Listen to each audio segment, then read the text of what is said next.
Il granchio ha solo un grande predatore, che è un granchio più grande di lui, o ce n'ha un altro, che si chiama uomo e che lo porta a tavola. Ecco, facciamo in modo che il predatore uomo abbia la meglio sul predatore granchio. Presidente della nona commissione permanente del Senato, che si occupa tra l'altro di produzione agroalimentare, il parlamentare veneto Luca De Carlo lo dice chiaramente: la lotta all'invasione del granchio blu si combatte anche a tavola. Ed ecco i primi menù a base del crostaceo, originario delle coste atlantiche americane, killer cattivo in acqua ma buonissimo in cucina. Il prodotto è un prodotto eccezionale, un prodotto molto buono e qui abbiamo fatto in varie soluzioni, abbiamo fatto un antipasto, abbiamo fatto il granchio blu alla veneziana, quindi bollito, spolpato, tolto dalla polpa e condita semplicemente con dell'olio, prezzemolo e sale e pepe.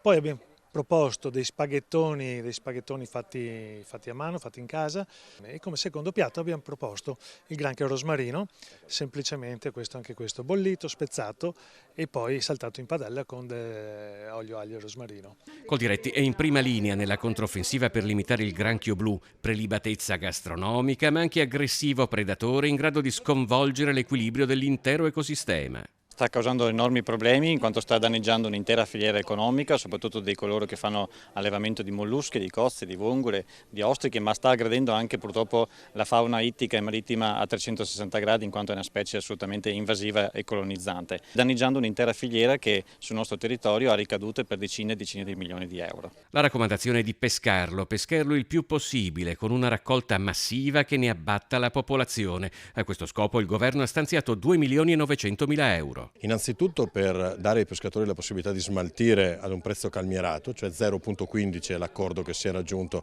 al chilo e quindi consentirà di pesce raccolto di avere anche un introito per il loro smaltimento. Lo smaltimento è a tavola. Nelle zone d'origine il granchio blu è considerato un'eccellenza. È un alimento sano, dal valore nutrizionale importantissimo e che può veramente, anche con il contenuto prezzo, da una parte risolvere un problema e dall'altra far felici delle famiglie.